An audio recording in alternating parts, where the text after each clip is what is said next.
Iran spurned United States President Donald Trump's call for a new nuclear pact. An Iranian commander threatened more attacks after both sides appeared to back off from intensified conflict following the United States killing of an Iranian general and Tehran's retaliatory missile strikes. Concern that the Middle East was primed for a wider war eased after Trump gave an address on Wednesday that refrained from ordering more military action. But each side's next move in their protracted shadow war was unclear. Pope Francis said the tensions risked compromising the gradual process of rebuilding in Iraq, as well as setting the groundwork for a vaster conflict that all of us would want to avert. Meanwhile, a book of condolences has been opened at the Embassy of Iran in Pretoria. The United Nations has been meeting today to discuss their United Nations Charter amid tensions in Iran and the United States. And for more on this, we're joined by our correspondent Nick Harper in New York. Nick, a very good evening to you. Thank you so much for joining us. Welcome to the Globe. Now, the United States, we've just seen, told the United Nations that the killing of Iranian commander Qasem Soleimani was actually self-defense. Do you think the United Nations is buying such a defense?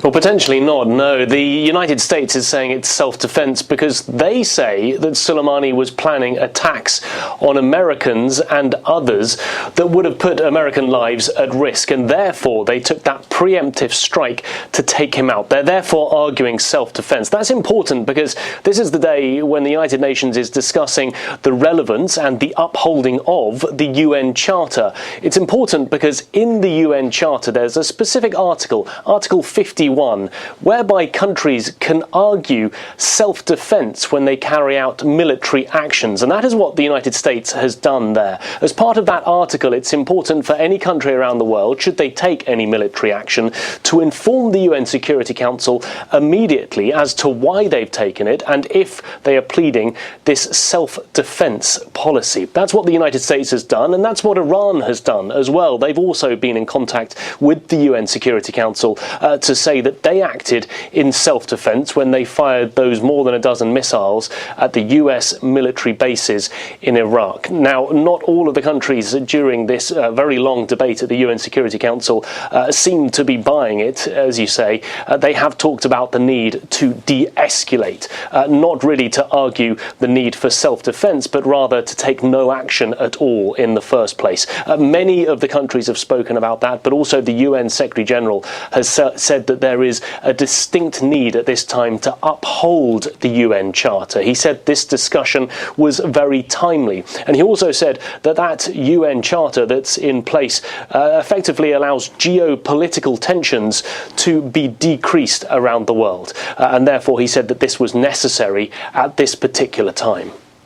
Well, speaking on the need to de-escalate, the United States is quite unrelenting, vowing to continue with additional action as necessary in the Middle East to protect United States assets and personnel, and as well as interests. Now, under Article 51, I'm just going to quote you verbatim, countries are required to immediately report to the 15-member Security Council any measures taken in exercising the right of self-defense. Now, Nick, we've seen the past few days the hashtag World War III trending on social media, and now surely the United Nations cannot condone the United States continuing with such attacks.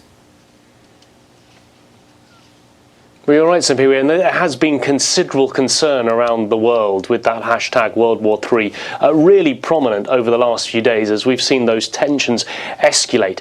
You have to remember, though, the big problem on the United Nations Security Council is that one of the permanent members of the Council is, of course, the United States itself. So if there were to be any resolution put forward condemning the actions of the United States, the US would immediately use its veto power and the resolution itself would not pass. I guess that's why it's important to have days like today. There is this debate going on about the UN Charter, but it allows other countries to air their views, to condemn the escalation of tensions, to condemn unilateral airstrikes carried out by both sides.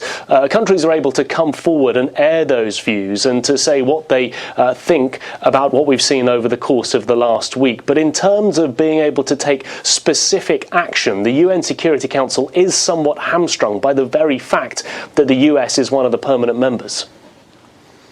Now, the United Nations UN ambassador has told us that Tehran has absolutely no plans to step up a confrontation with the United States after it fired missiles at US military bases in Iraq in a measured, proportionate response to the assassination of Soleimani. What do you think Iran has up its sleeve then to protect its interests?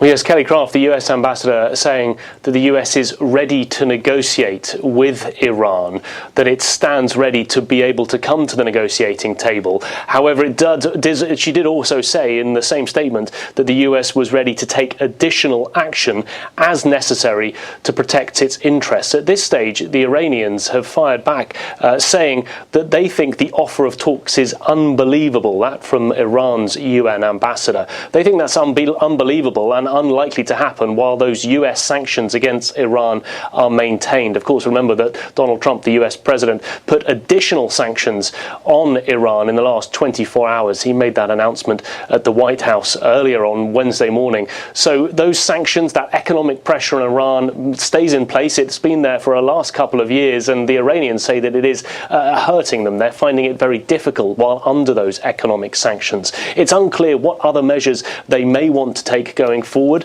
They're saying that they would not take any more military action. The foreign minister, Javad Zarif, saying that they had concluded their action after they took those airstrikes the other evening, that they didn't plan anything else. There is some concern as to whether they might launch cyber attacks as opposed to any military action, but so far that hasn't played out.